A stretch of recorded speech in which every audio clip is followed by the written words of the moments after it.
tumenye Bibiliya.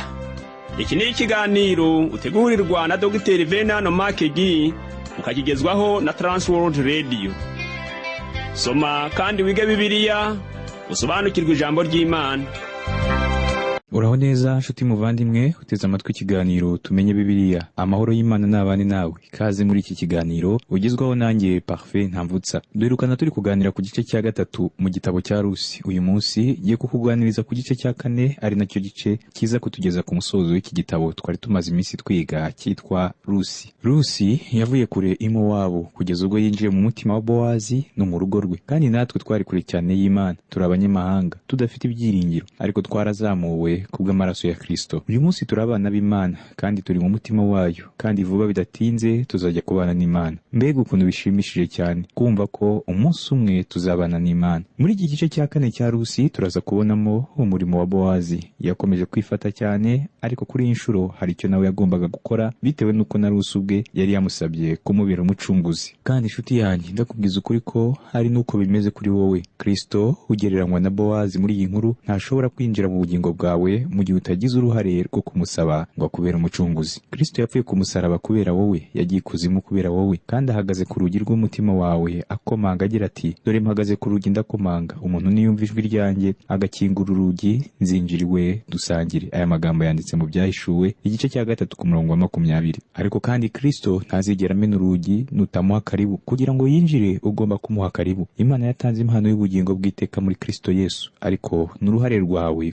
kubusingira mu kwizera. Wakira Kristo kubwo kwizera. Bowazi rero yagombaga nawe kugira icyo akoze mu bubasha bw'umucunguzi. Rusi yagombaga gutegereza akareka Bowazi akaba ari utunganya buri kimwe cyose cyari gisigaye. Bowazi niwe wari usigaye gutera intambwe agasaba Rusi kumubera umugore, kuko mu by'ukuri Bowazi yaramukundaga kandi yaramushakaga. Ubu ni bwo butumwa butangaje buri muri iki gitabo cya Rusi. Ni ubutumwa bwo gucungura n'urukundo, uko Imana yadukunze hanyuma ikaducungura. Fata Bibiliya yawe dusomere hamwe muri Rusi igice cya 4 ku murongo wa 1. Bibiliya iravuga ngo Bowazi ajya mu marembo y'umudugudu yicarayo. Wa mucunguzi yavuze anyuraho, aramuhamagara ati, yewe mugabo, nyura hano wicara. Arahanyura aricara. Bowazi ajya mu marembo. Kuki yagiye mu marembo? Mu magambo make nuko mu marembo ariho haberaga imanza zo mu miryango icyo gihe. Mu gihugu cyacu usanga atari uko bimeze, kuko inkiko usanga ari inzu nini yagenewe kwakira abantu benshi, kandi iyo nzu ikaba kenshi yubakwa ahantu abantu bashobora guhurira bitabagoye. Mu gihe cya Bowazi ho byari bitandukanye. Ubundi muri icyo gihe imidugudu myinshi yabaga ikikujwe n'inkuta ndende mu rwego rwo kurinda abaturage bo muri iyo midugudu ngo abanzi baturutse hanze be kubona aho binjirira babagirira nabi. Umudugudu wabaga utuwe cyane, kandi imihanda yaho yabaga ari migari, kandi muri iyo midugudu habaga harimo amazu menshi yegeranye. Ibi ushobora kubibona no muri Betelehemu na Yerusalemu by'uyu munsi. Imidugudu myinshi yo muri Palestine y'iki gihe yerekana uburyo yari yubatse kera. Mu gihe cya Rusi rero Betelehemu wari umwe mu midugudu izengurutswe n'inkuta ndende, kandi uyu mudugudu nawo ukagira irembo aho umuntu wese yinjiriraga akanahasohokera. Muri icyo gihe cya kera iyo wabaga warabuze umuntu washoboraga kumusanga mu marembo y'inkiko, cyane cyane ku munsi wa gatandatu, kuko habaga hateraniye abantu benshi. Hano rero mu isezerano rya kera abantu bajyaga ku marembo. Bowazi rero yagiye ku irembo kubera impamvu ebyiri. Ubwa mbere nuko ariho haberaga imanza, kandi yashakaga gushyikiriza wa mucunguzi wundi imbere y'urukiko. Impamvu ya kabiri nuko yari azi ko uko byagenda kose uwo mucunguzi wundi aza kwinjira mu irembo cyangwa akarisohokamo.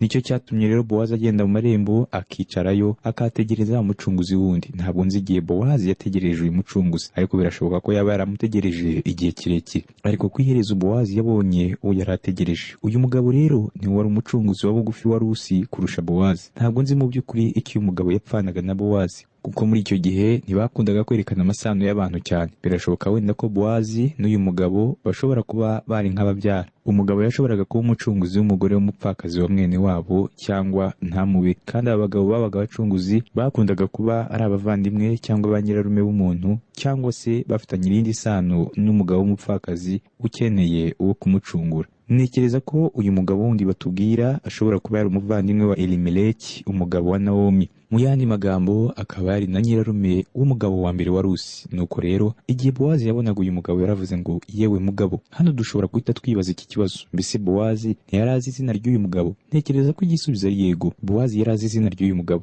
aba bagabo bombi bari batuye i Betelehemu kandi bari bafite icyo bapfana. Nuko rero Bowazi akimara guhamagara uyu mugabo bahise bicara hasi baraganira. Uyu mugabo yaje gusubiza icyo Bowazi yari amusaba, kandi ntekereza ko uyu mugabo yaba yarabyitwayemo mu buryo bworoheje. Akaba wenda yaragize ati, mbese Bowazi yabaye iki ko turi mu gihe cy'isarura, buri wese akaba ahugiye mu mirima ye, Bowazi akaba amuhamagaye? Ashobora kuba hari ikintu kidasanzwe yifuza ko tuganiraho, kuko ndabona bidasanzwe. Ubwo rero birumvikana ko uyu mucunguzi wundi kubera amatsiko menshi yagombaga kwicara akumva icyo Bowazi amushakira. Muri Rusi igice cya 4 ku murongo wa 2 Bibiliya iravuga ngo Bowazi azana abantu 10 bo mu bakuru b'uwo mudugudu, arababwira ati nimwicara aha. Baricara. Aba bagabo 10 bari abakuru kandi nibo bari bagize inteko y'abacamanza. Urumva rero ko bari mu rukiko bagiye gutangiza urubanza hagati ya Bowazi n'uyu mucunguzi wundi. Uzabona ko mu gitabo cy'itangiriro abagabo baje mu mujyi wa Sodoma basanze Loti yicaye mu irembo ry'umujyi. Loti yabaye umwe mu bacamanza b'uyu mujyi wa Sodoma. Urumva ko no muri icyo gihe cya kera amarembo yakoreshwaga nk'urukiko, kandi abantu bicaraga mu marembo y'umudugudu bakaba bari abacamanza. Nuko rero na Bowazi yari yahamagaye abacamanza, kandi nabo bari biteguye kumva uko urubanza rwe na mwene wabo rumeze, kandi na Bowazi hagati aho yari yiteguye kubabwira uko ikibazo afite kimeze. Ndagira ngo rero urebe amayeri y'uyu mugabo, arasa n'ahatangaje cyane. Muri Rusi igice cya 4 ku murongo wa 3 haravuga ngo abwira wa mucunguzi ati, Nawomi yaragarutse yavuye mu gihugu cy'Imowabu,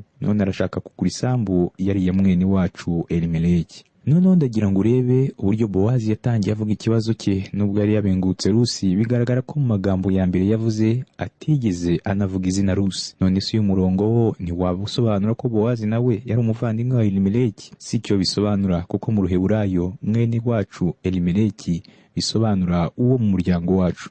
Kubigaragara hariho isano ritandukanye hagati y'abagabo bombi tugendeye kuri Elimeleki. Umwe muri bo ntiyari umucunguzi wa bugufi. Uyu mugabo wundi rero niwe wari umucunguzi wa bugufi kurusha Bowazi. Ubwo Bowazi yaterwaga amagambo yagaragaje ikibazo cy'agace kamwe k'isambu y'iwabo. Twabonye kandi ko hariho itegeko rivuga uburyo umuntu yagombaga gucungura isambu ya mwene wabo. Iri tegeko ryashoboraga gukoreshwa bitewe n'uko nyiraryo yaryeguriye abandi ku mpamvu zitandukanye. Muri iki kibazo rero Nawomi n'umuryango we bari barasize isambu yabo kubera ikibazo cy'inzara yari yarateye. Igihe rero Nawomi yagarukaga nta na kimwe yari afite. Ntabwo yari gushobora gucungura isambu ye kuko yagombaga gutegereza umwaka wa yubile, kandi ntekereza ko byari kumufata imyaka myinshi cyane kugira ngo yubile igere. None ni gute byari kugenda rero? Mbese hari umucunguzi wagombaga kuhaseruka? Hano Bowazi yariho yereka uyu mucunguzi wundi ikibazo cy'isambu rya Elimeleki. Ntiyigeze amwereka ikibazo cyo gucungura Rusi. Bowazi yashakaga kumenya niba koko uyu mugabo azacungura isambu ya mwene wabo Elimeleki. Ntekereza ko Bowazi yitwaye neza cyane mu kwerekana imiterere y'iki kibazo, kuko isambu niyo yagombaga kubanza gucungurwa mbere y'uko umuntu acungurwa. Nuko Bowazi aravuga ngo,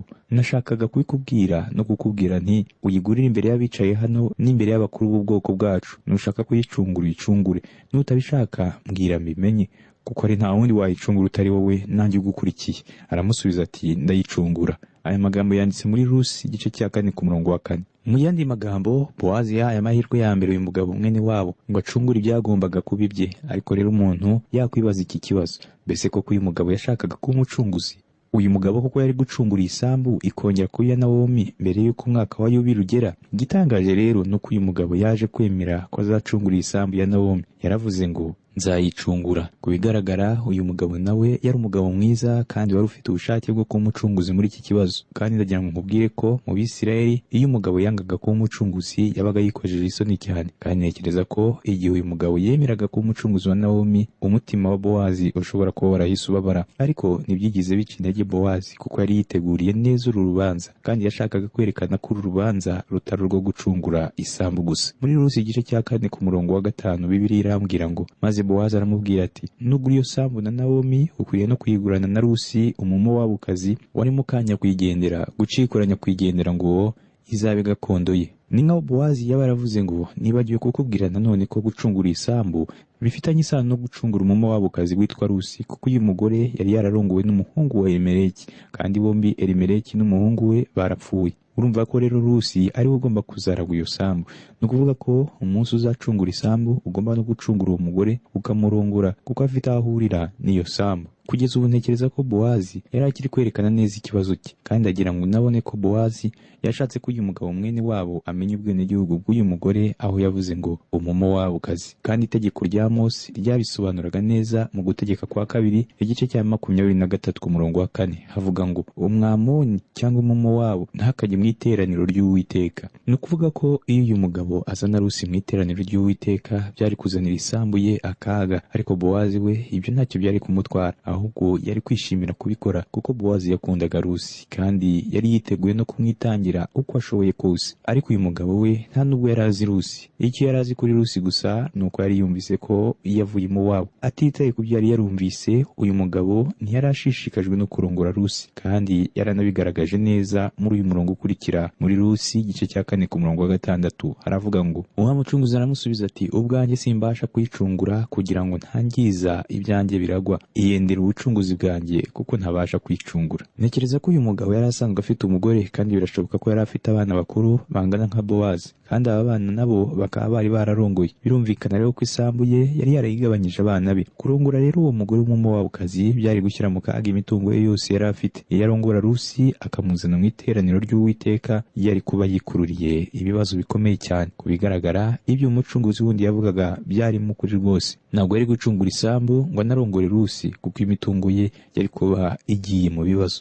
Nuko abwira Bowazi ngo nguhaye uburenganzira bwo kuba umucunguzi mu cyimbo cyanjye niba ubishaka. Nagerageje gukuramo amasomo yo mu buryo bw'umwuka dushobora kubona muri iki gitabo cya Rusi. Mu bisanzwe harimo amasomo menshi, ariko jyewe nifuje kugusangiza aya ngaya akurikira. Umucunguzi wa mbere tubona muri iyi nkuru ari we Bowazi. Ni ishusho itangaje yerekana umwami wacu Yesu Kristo waducunguye. Mu yandi magambo, nk'uko twabivuze tugitangira, iyi nkuru ni ishusho yo gucungurwa kwacu. Ubu nibwo buryo umucunguzi wacu yatugiriye neza natwe. Dufite kandi indi shusho ya kabiri y'umucunguzi wundi tubona muri iyi nkuru. Mbese uyu mucunguzi wa kabiri we agereranywa n'iki? Ku giti cyanjye ntekereza ko uyu mucunguzi wundi wo muri iyi nkuru agereranywa n'amategeko ya Mose. Kugira ngo ntangire nsobanura neza ibimvuze, nabanza kuvuga yuko uyu mucunguzi wundi batubwira hano nta zina rye bagaragaza, kuko amategeko ntabwo yari gushobora kuducungura. Ibi bigaragara neza mu isezerano rishya mu rwandiko Pawulo yandikiye Abaroma igice cya 3 ku murongo wa 20, hagira hati kuko imbere yayo ari nta muntu uzatsindishirizwa n'imirimo itegetswe n'amategeko. Nshuti yanjye, amategeko ntiyigeze na rimwe aba umukiza.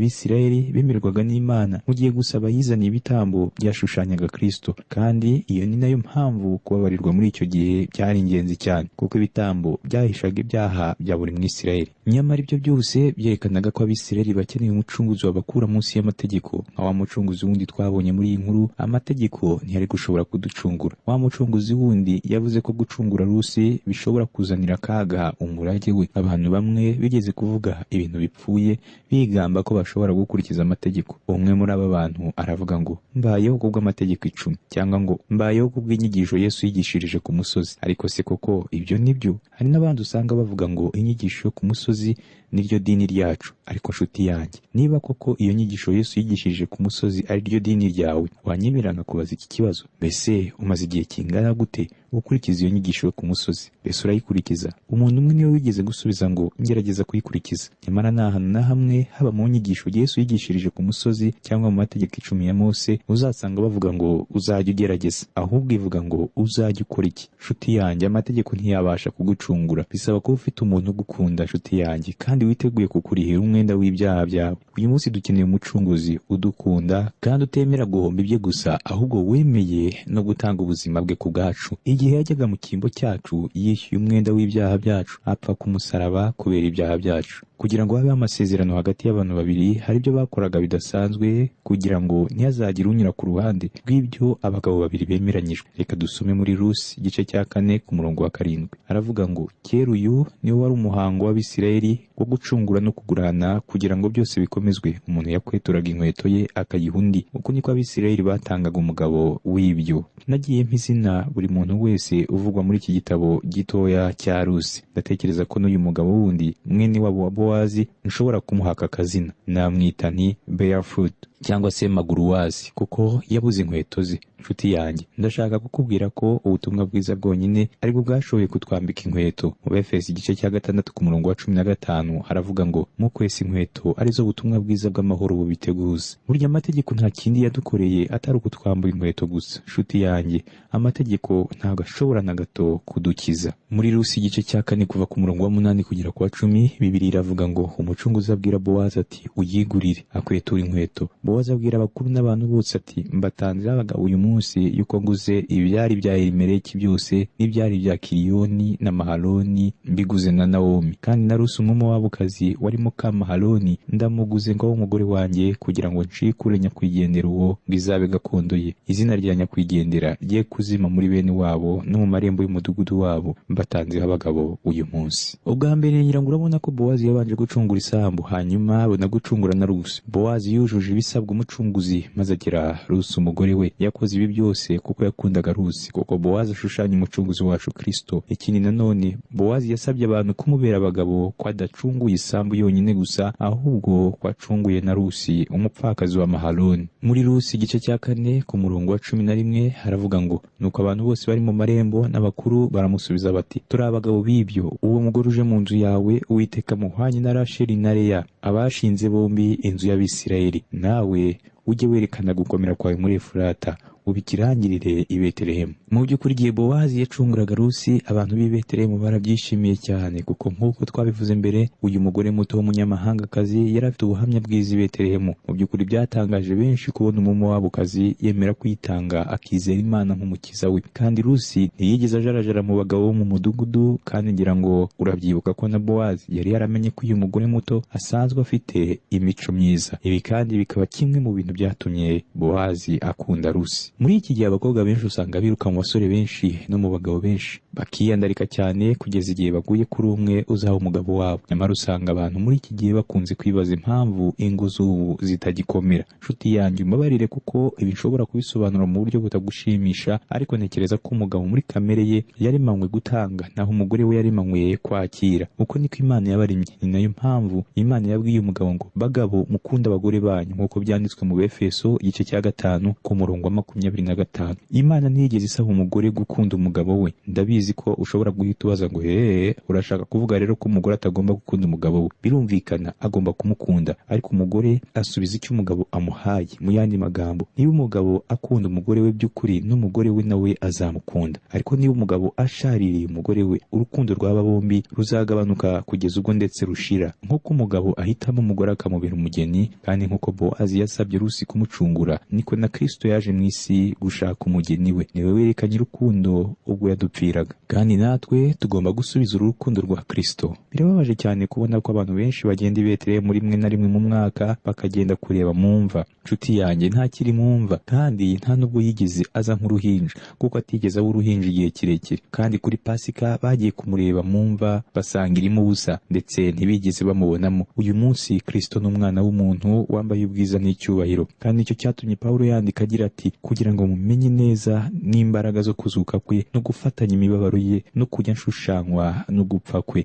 Ibi byanditse mu Bafilipi igice cya 3 ku murongo wa 10. Iyi niyo yari intego y'uyu mugabo Pawulo.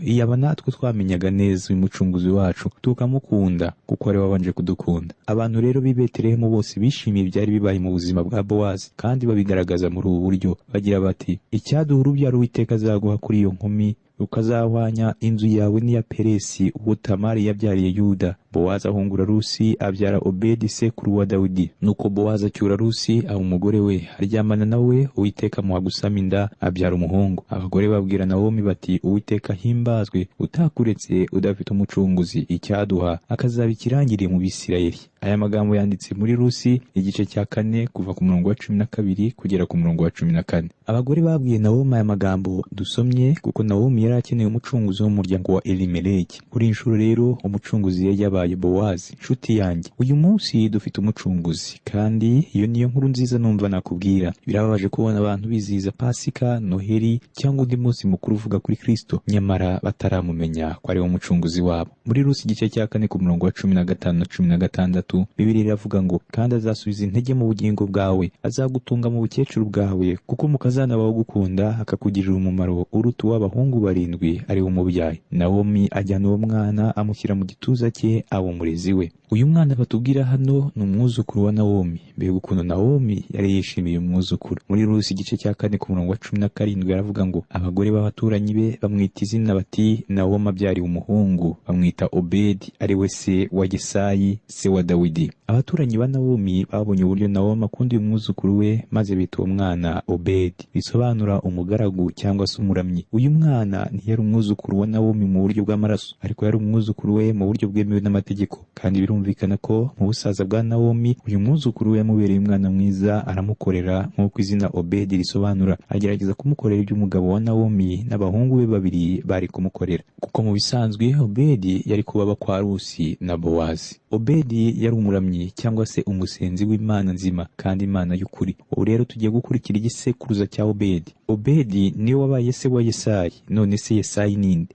Yesayi ni se wa Dawidi. Dusome muri Rusi igice cya 4 kuva ku murongo wa 18 kugera ku murongo wa 22. Haravuga ngo, uru ni rwo rubyaro rwa Peresi. Peresi yabyaye Hesironi, Hesironi yabyaye Ramu, Ramu yabyaye Aminadabu, Aminadabu yabyaye Nahashoni, Nahashoni yabyaye Salumoni, Salumoni yabyaye Bowazi, Bowazi yabyaye Obedi, Obedi yabyaye Yesayi, Yesayi yabyaye Dawidi. Mu magambo make, iki gisekuruza gisoza igitabo cya Rusi ni kimwe mu bice by'isezerano rya kera by'ingenzi. Wabuze impamvu se? Ni ukubera ko iki gitabo gito cya Rusi n'iki gisekuruza ari byo bihuza umuryango wa Dawidi hamwe n'umuryango wa Yuda. Iyo tutagira iki gitabo gito cya Rusi, ntitwari kuzamenya isano riri hagati y'iyi miryango yombi, ndavuga uwa Dawidi n'umuryango wa Yuda. Ibi nibyo bituma iki gitabo gito cya Rusi kiba icy'ingenzi cyane mu byanditswe, kuko gihura cyane n'umugambi w'Imana na gahunda yayo yo kuducungura. Reka noneho turebere hamwe insanganyamatsiko y'iki gitabo cya Rusi, kuko kivuga hanini ibyo gucungurwa n'uburyo umucunguzi uvugwamo ashushanya umwami Yesu Kristo. None se ni mu buhe buryo umwami wacu yashoboye kuzuza inshingano z'umucunguzi nk'uko tumubona muri iki gitabo? Hariho ibyo umuntu yagombaga kuzuza mbere y'uko aba umucunguzi. Tugiye kurebera hamwe bimwe mu byo yagombaga kuba kwije. Ubwa mbere yagombaga kuba ari umucunguzi wa bugufi. Ubwa kabiri yagombaga kuba afite ubushake bwo gucungura. Ubwa gatatu ni uko umucunguzi yagombaga kuba ashoboye gucungura. Ubwa kane yagombaga kuba yibohoye. Icyanyuma umucunguzi yagombaga kwishyura ikiguzi cyo gucungura. Yagombaga kwishyura ibi biguzi byo gucungura mu buryo bwemewe n'amategeko. Bowazi rero yari akwije ibyo byose tumaze kubona kugira ngo abe umucunguzi wa Rusi. Kandi umwami Yesu Kristo, umucunguzi wacu, akaba n'umucunguzi w'isi, nawe yari akwije ibisabwa byose umucunguzi. Ubwa mbere reka tuvuge ko umucunguzi yagombaga kuba ari uwa bugufi. Ibi byagombaga kuba ari ukuri kudafite icyo kubinyomoza. Nicyo cyatumye Bowazi agira icyo akoze. Yaravuze ngo, ndi umucunguzi wawe wa bugufi. Ibi bitwereka ko kuva mu ntangiriro kugeza ku iherezo, Bowazi yari uwo mu muryango wa Elimeleki, kandi n'umwami wacu Yesu Kristo n'umucunguzi wacu wa bugufi. Niwe wambaye umubiri nk'uwacu kubwe. Mu Baheburayo igice cya 2 kuva ku murongo wa 14 kugera ku wa 16 haravuga ngo, nuko rero nk'uko abana bahuje umubiri n'amaraso, niko nawe ubwe yahuje ibyo nabo, kugira ngo urupfu rwe aruhinduze ubusa ufite ubutware bw'urupfu, ari we Satani, abona uko abatura abahoze mu bubata bwo gutinya urupfu mu kubaho kwabo kose. Kandi rero tuzi yuko atari abamarayika yatabaye keretse urubyaro rwa Aburahamu. Umwami Yesu Kristo yaje mu muryango wacu wa kimuntu. Bibiliya itubwira ko yabaye wakomotse mu rubyaro rwa Aburahamu. Bibiliya yongera kutubwira ngo, kandi abasha kwihanganira abatagira ubwenge n'abayobye, kuko nawe agoswe n'intege nke. Aya magambo yanditse mu Baheburayo igice cya 5 ku murongo wa 2. Yesu yamenye icyari cyo kuba umuntu. Mu Bagalati igice cya 4 ku murongo wa 4 n'uwa 5 haravuga ngo, maze igihe gikwiriye gisohoye, Imana yohereza umwana wayo wabyawe n'umugore kandi wavutse atwarwa n'amategeko, ngo acungure abatwarwa nayo, biduheshe guhinduka abana b'Imana. Yavutse ku mugore kandi atwarwa n'amategeko. Nshuti yanjye, ngira ngo urabibona ko yaje hano mu isi akambara umubiri wacu, akaba umuntu nkatwe, kandi ibyishimo nibyo byamushyizwe imbere kugira ngo yambare umubiri aze hano mu isi, yinjire mu muryango wa muntu. nshuti yanjye, iki ni kimwe mu bintera intege uyu munsi,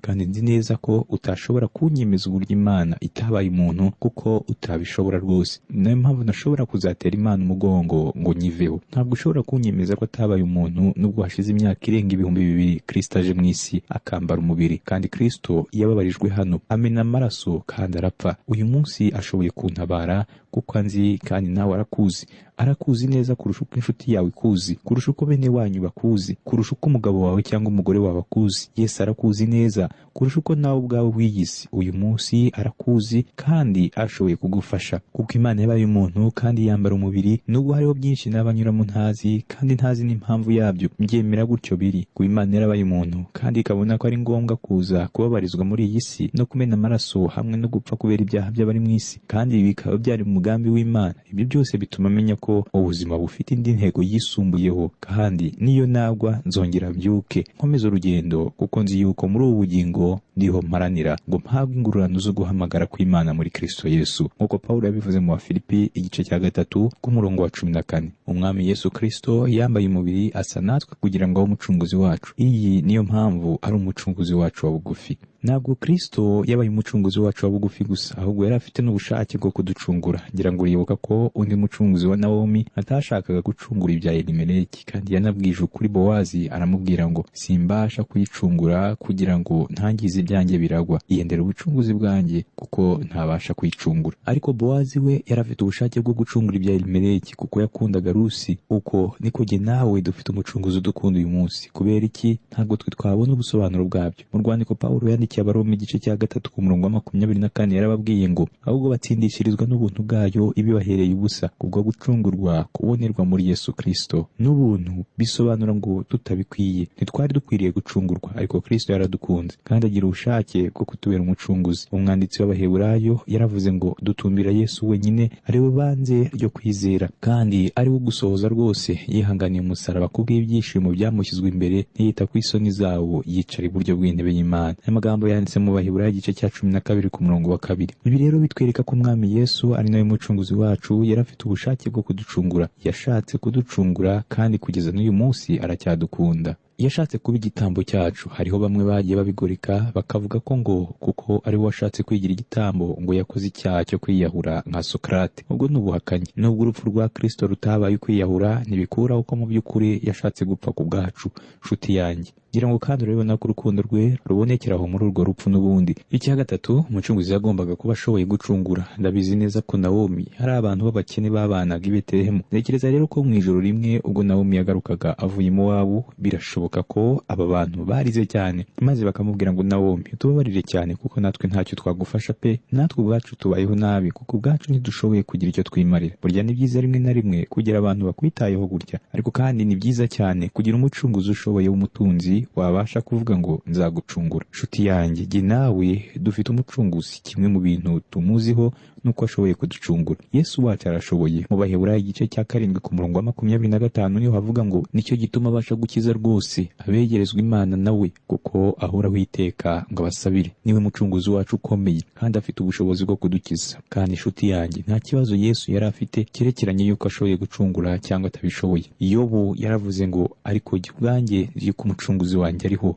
kandi ko amaherezo azahagarara mu isi. Aya magambo yanditse muri Yobu igice cya 19 ku murongo wa 25. Nanjye uyu munsi nshobora kuvuga ko nzi yuko umucunguzi wanjye ariho, kuko ari iburyo bw'Imana, kandi yigeze no kuba hano mu isi igihe kimwe. Umunsi umwe yamanitswe ku musaraba kugira ngo aducungure tuve mu byaha, kuko ashoboye gukiza. Kandi tubwirwa ko Imana yamuzamuye ikamuha izina risumba ayandi, kandi ku munsi umwe indimi zose zizatura ko ari umwami, kandi abo mu mahanga yose bazamupfukamira. Ibi wabisoma mu Bafilipi igice cya 2 kuva ku murongo wa 9 kugera ku wa 11. Kristo wacu ashoboye gukiza. Mbese nshuti yanjye, wanyemerera nkakubwira ko ashoboye kugukiza? Ikibazo ni iki? Mbese yaragukijije? Arashaka kugukiza no muri kano kanya, mu gihe cyose wamusanga. Reka dusenge. Mana, ndagushimiye cyane kuko wateguye umugambi wo kuducungura kuva kera. Warakoze gutanga Yesu Kristo ngo atubere umucunguzi wacu. Icyubahiro ni icyawe iteka ryose. Amen. Nshuti yanjye, warakoze kubana nanjye kuva dutangiye kwiga iki gitabo cya Rusi. Ubutaha n'ingaruka tuzaganira ku kindi gitabo gishya cyitwa Ibyakozwe n'Intumwa. Amahoro n'umugisha biva ku Mana Data n'Umwana wa Yesu Kristo n'Umwuka Wera bibane nawe. Icyo cyari ikiganiro Tumenye Bibiliya. niba wifuza kugira icyo ubaza, kudutera inkunga cyangwa ushaka kuduha ubuhamya, ushobora guhamagara cyangwa kohereza ubutumwa bugufi kuri telefone igendanwa. Inomero ni 07 81 27 90 18. Ushobora kandi kutwandikira kuri page yacu ya Facebook yitwa Tumenye Bibiliya, cyangwa kuri email yitwa umucyo@yahoo.fr. Imana iguhe umugisha.